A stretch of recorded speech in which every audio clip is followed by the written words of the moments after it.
Remember the fuss when Lewis Hamilton missed London Live for a few days of downtime before then? Hamilton's victory in Canada accounted for his only trip to the podium in 4 races. Since then, however, he has taken victory in 5 of the last 7 races in a firm grip of the title race.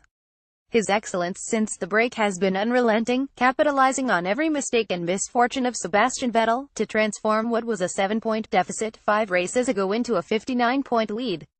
"I could only have dreamed of having this kind of gap," he said after Sunday's win. It was a victory the Mercedes driver was made to work hard for by Max Verstappen, but the shame remains the contest was bereft of Sebastian Vettel. Hamilton, one suspects, would have fancied the fight. He has surely never been in better form or driven better, and his pole lap on Saturday was nothing short of a masterclass.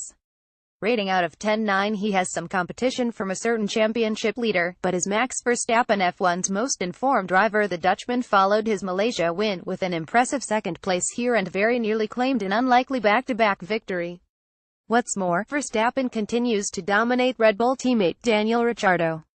He was out-qualified on this occasion, but quickly made amends in the race with a daring move down the inside of Turn 1, and was soon past the struggling Ferrari as he chased Hamilton.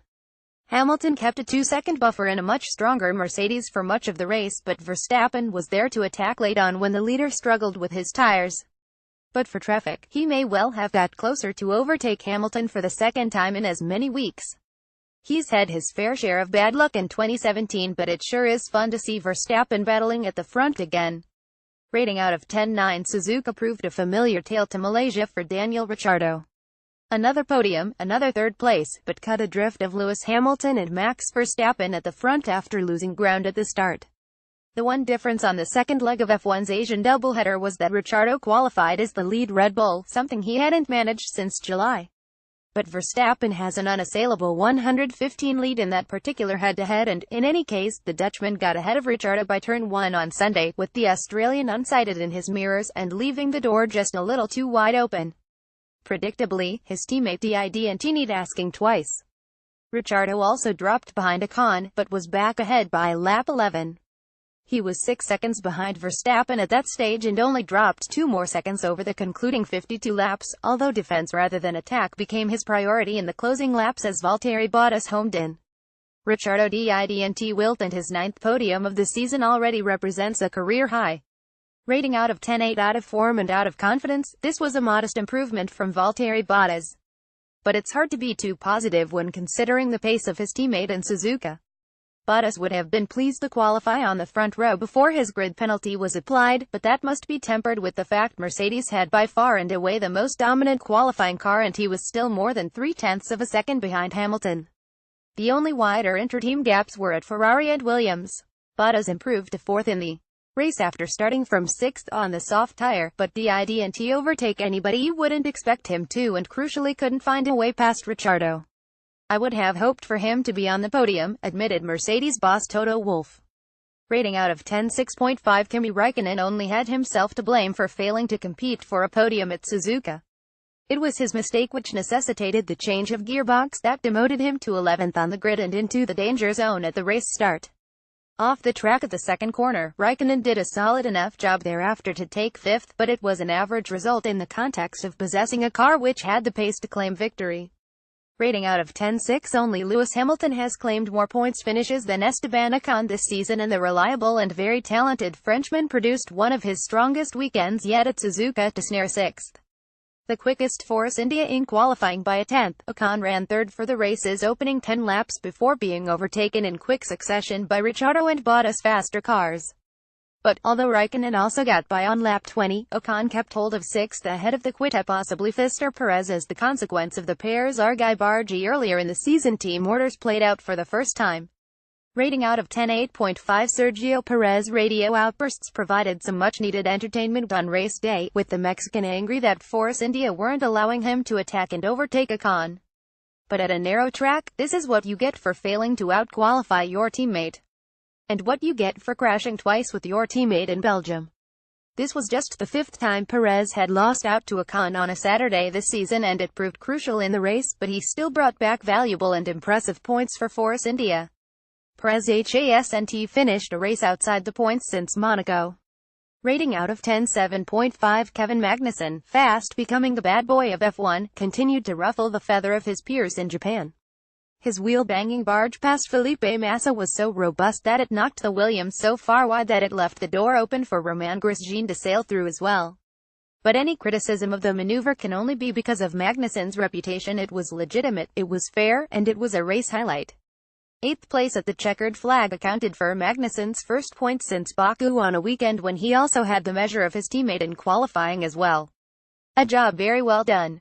Rating out of 10, 9. Step inside a lively and often awkward driver's briefing from the Japanese GP as Lewis Hamilton, Sebastian Vettel and Romain Grosjean bicker. Step inside a lively and often awkward driver's briefing from the Japanese GP as Lewis Hamilton, Sebastian Vettel and Romain Grosjean bicker. Romain Grosjean has had some big crashes at recent races, and the latest at Suzuka in Q1, when he dropped his car on the exit of the S's, looked likely to compromise his weekend.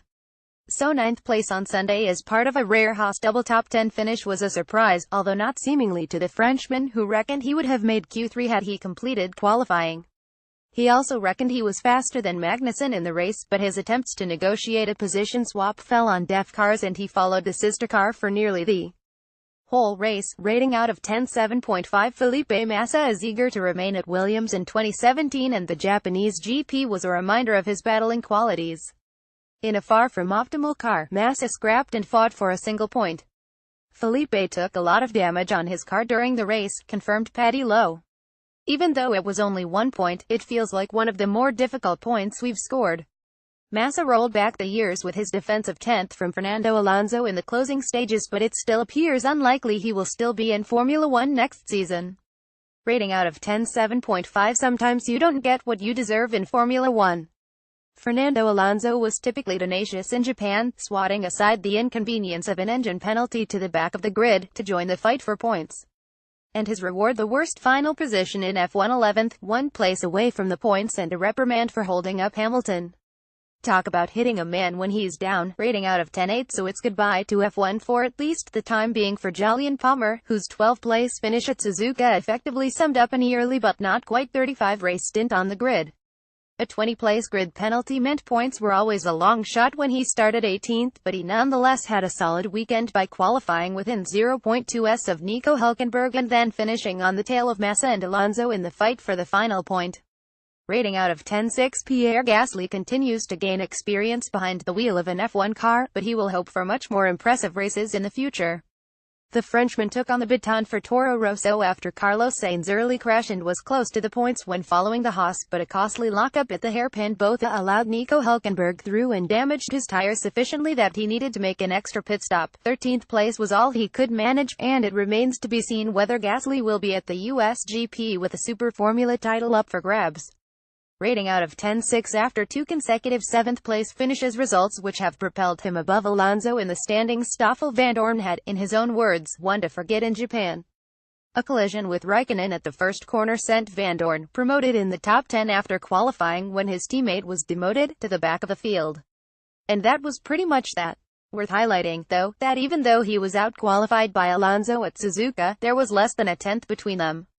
Rating out of 10, 5. This was a weekend Pascal Wehrlein will want to forget in a hurry. An unbalanced car left him struggling in qualifying, with the Grosjean-triggered red flag at the end of Q1 ultimately condemning him to the slowest time. Wehrlein was the only Sauber to finish on Sunday, but a race-long struggle with the brakes left him 2 laps down on the leaders. Rating out of 10, 4. Did not finish. This may be the most frustrating weekend Lance Stroll has experienced in his short time in F1. Eliminated in Q1 after claiming to have been blocked by Perez, Stroll made a storming start and was up to 11th before being forced to pit after contact with Magnussen. That pushed him onto a two-stop race, and Stroll was never truly in contention before a car failure through the S's caused a puncture and scarily threw him off the circuit. Stroll actually did a fine job in avoiding Ricciardo's Red Bull after running over the gravel and back on track. Rating out of 10, 5. Sunday's second longest first stint 38 laps had put Nico Hülkenberg on course to join the battle for the final points, but what should have been an attacking final stint on the Supersofts was scuppered inside 2 laps by a broken DRS flap. He's joined by Carlos Sainz from Austin, and it'll be interesting to see if Hülkenberg's season-long superiority at Renault continues unchecked. Rating out of 10 7. If qualifying brought some cheer for Marcus Ericsson after he outqualified teammate Wehrlein by 0.3s, the race certainly didn't, as the Swede's interest in proceedings ended when his Sauber went nose first into the barriers on lap 7.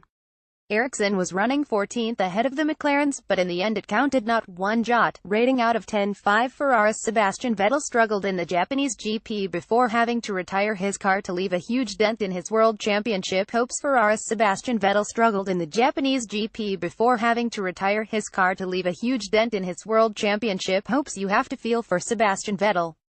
While he quite rightly attracted criticism for his antics in Baku earlier this season, the last 2 weekends were completely out of his control and his title hopes have surely slipped away as a result of Ferrari's failures. Vettel's qualifying lap may not have been enough for the front row before Bottas' penalty, but it was as inch-perfect as Hamilton's, the master of Suzuka extracting the most out of his underperforming Ferrari. The battle between Vettel, Hamilton and Verstappen would have been fascinating in the race, but sadly we never got to see that happen after another engine problem.